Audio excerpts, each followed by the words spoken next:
Hello everyone and welcome to the Week 1 GBA Season 9 Team Builder. Whew, it feels good to say that. It is early in the morning because I'm an idiot, recorded this entire Team Builder, and then didn't record the audio. So there's a great video of me talking to something you can't hear, and you guys having a great, just like listening to the Pokemon Center theme because I accidentally recorded the computer audio instead of the microphone. Whoops! So we're going to try this again the next day. So here we go. We are going to be taking on Jolt and the Kansas City Jirachiefs. If you've never seen Jolt before, I do want to make the disclaimer that he is a founding member of the Token Minorities, a conglomeration of YouTubers and Pokemon players of all types, ranging from the card game to competitive draft league format, to Uzi, whatever he does. And we are, I say we because I stream there every Wednesday night over on their YouTube channel, so this is actually a very self-serving plug. Go check them out, link is in the description below. If you drop them a subscription, you can see me every Wednesday night over there, which can actually, you know, give you some cross-platform plugging myself. Anyway, with that shameless plug out of the way, go follow my Twitch channel as well, twitch.tv/Dragon, and my Twitter as well. I mean, why not? It would just throw it all in, right? So, anyway, Jolt is one of the best battlers in League format, widely considered to be an incredible opponent, and he drafted an absolutely terrifying team. So we are going to have our work cut out for us this week. His team is Magearna, Mew, Mega Aerodactyl, Scolipede, Manaphy, Crocodile, Incineroar, Ninetales, Alolan form, Breloom, Mismagius, and Zekrom, with Mew and Scolipede being his Z users, and Munium Z is legal. I don't expect to see Munium Z this week since I do have the Lele, so he has no real reason to set up the Psychic Terrain against me, so I don't think that's going to be his play. Honestly, I'm expecting a Z Scolipede, although I don't know what Z move. Groundium Z makes some sense so he can one-shot Dialga, and we'll talk about that a little bit later. Buggium Z allows him to not miss Mega Horn, so I'm not sure what he'll go with, but that is going to be what I'm expecting if he's going to bring a Z user. Scolipede's really safe and free since you just protect, you get the +1, and then you just click your Z move. So, what do we have to counter that team? We are bringing the Mega Beedrill, U-Turn, Poison Jab, Protect, and Drill Run. He does have the Magearna, which does have possible Trick Room shenanigans, so Protect is there to really stall out turns of Trick Room. He also has Veil, so Protect can stall out turns of Veil. Protect can scout out what moves Pokemon want to go for, see if maybe he's Choice Scarfed into something like Mew or Manaphy, or Crocodile, and then be able to react accordingly. This thing is designed to outspeed a Mega Aerodactyl speed creeping a Crobat, so I am basically 2 points above what a Crobat would be at max speed, in case he decides his Mega Arrow. If he decides Beedrill's not a threat to Mega Arrow, he doesn't care if it outspeeds it, and he just runs enough speed to outspeed the Crobat, then my Beedrill will outspeed his Mega Arrow. Since I do think he'll just run enough speed to outspeed Mega Beedrill, there was no reason to put any more speed in that. That allowed me to put some into bulk, not a ton, but a little bit, and we are going to be able to take some hits okay, if we do put ourselves in a situation where we can do that. This thing has incredible utility in terms of just getting U-turns off. Poison Jab, if the Ninetales shows up or the Breloom shows up, is really useful, but otherwise, it's just kind of good stab for things that resist the U-turn. And that's honestly, Drill Run is self-explanatory, it's really for the Magearna, and that's about it. Honestly, Zekrom, I guess, hits it a little bit harder than Poison Jab with Drill Run, but only slightly, so it's not super important. And that's going to be what we're going to be rocking out with this Mega Beedrill. Our next mon is going to be Donphan, which is going to be a relaxed nature with Sturdy and Leftovers. I went back and forth between Leftovers and Rocky Helmet, but opted to go for the Leftovers just because I think the little bit of recovery here is going to be incredibly useful. Although this thing is likely going to get... it's my switch into Crocodile, and if he doesn't go for Earthquakes, he's going for Knockoff. Additionally, he has Incineroar. This is also a switch into Incineroar, and if he does go for Knockoff, then I just lose whatever item it is, so it doesn't really matter too much. Earthquake, Ice Shard, Stealth Rock, and Gyro Ball. Gyro Ball can Oko Mega Aerodactyl. Scolipede that's starting to get speed boost up is really scary, so I can get that Gyro Ball off. And since I'm not bringing Lele this week, spoilers, Ice Shard is going to be pretty free, since again, I don't think he's going to bring the Mew with the Munium Z. I think he's going to bring Mew, but I don't think he's going to have Munium Z on it. Earthquake is pretty free to click against his team since he only has the Mega Aerodactyl and Mismagius off the ground, and Mismagius has a horrible matchup against my team, so I don't see that coming. And Stealth Rock, obviously incredibly valuable against his team. hitting the Mega Aerodactyl, the Scolipede, and the Ninetales and the Incineroar. So definitely something I want to put up on my side, or on his side of the field. And that is going to be my Donphan. So next up is going to be Victini. Victini has U-Turn, V-Create, Bolt Strike, and Flare Blitz. It is Choice Scarf, Max Speed, Jolly.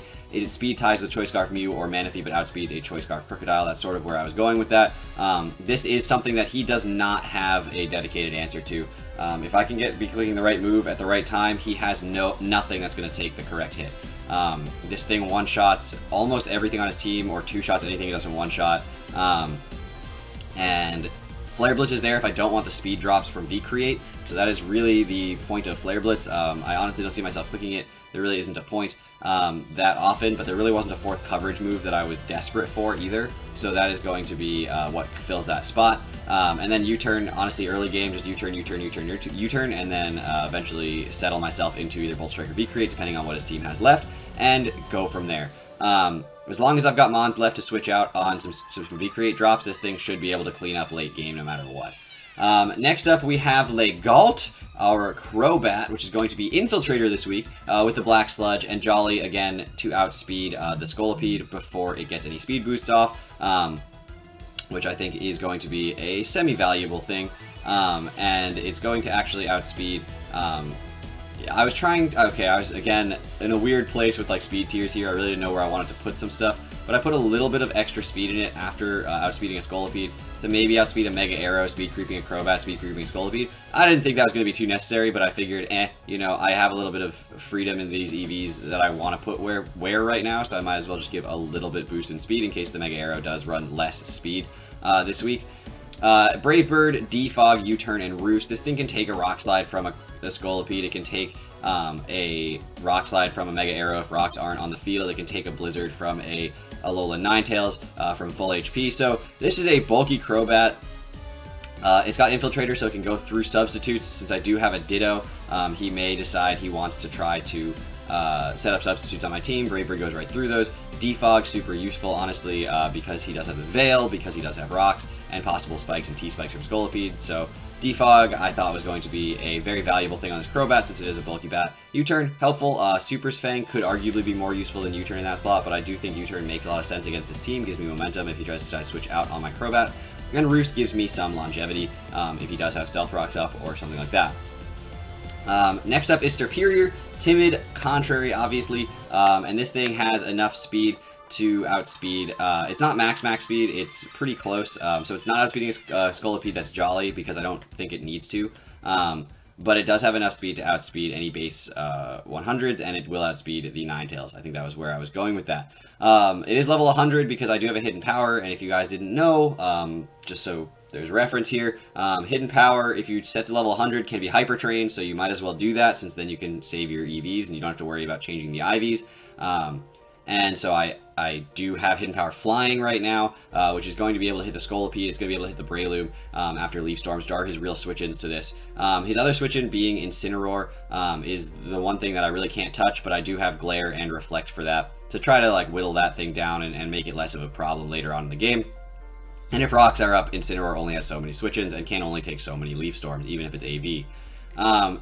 This thing gets 100% walled by Zekrom 100% of the time. There's nothing I can do about that, honestly. It's just kind of the way it's going to go. I could have run Dragon Pulse, but I really couldn't I just didn't have the room for it on this set. And so it was really a Glare or Dragon Pulse, and I decided to go with Glare because it hits more of his team, and on switches can really just start to screw with him a lot.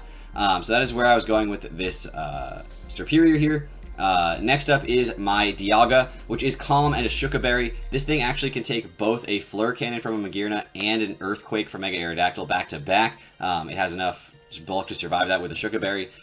It has Draco Meteor, Earth Power, Metal Burst, and Flash Cannon. Metal Burst can Oko Magearna back after a Fleur Cannon, even if he's got Veil up. Can Oko a Crocodile back after an Earthquake if he has Veil up. So those are really, it's like if he gets Veil, then I really want to make sure that I can threaten him even with the Veil. And then my Crobat can defog it away, since it can switch into certain threats on his team pretty well and not have to worry too much. Things like the Scolipede that don't really threaten me outside of a rock move, which it learns but it doesn't kill me with. And so I can get defog that Veil away, but if I can get Dialga to get a surprise kill with the Veil up, that would really help. to whittle down his team, since his team has a lot of breakers, but once they start going down, the whole thing starts to seem to not fall apart, but like it gets harder and harder. It's an uphill battle. My team is similar to that, actually. If my chips start to fall the wrong way, then I have a lot of trouble. It becomes an uphill battle because things like wall something but not other things, and so if I lose the wall to the other thing, then I don't have it. Obviously that's what happens when you lose something. But anyway, that's the team we're gonna be rocking out with. That's my 6 mons this week. Hopefully this goes well. Again, check out Jolt and the Kansas City Jirachiefs. His stuff's going up on the Token Minorities channel, which is a super self-plug because I do stream there every Wednesday night. So if you guys are excited for the GBA this season, I hope you guys are ready for some crazy content. I apologize, this is like a re-recording, so it's a little bit less energy, and I probably sound like I'm just woken up because I have to go to work in a bit, so I just like woke up, recorded. I'm still like in what I was sleeping in. Like I literally just recorded. So anyway, thank you all so much for watching. I will see you guys back here tomorrow with week 1 of the GBA Season 9. Thank you all so much for watching. Take care, everybody.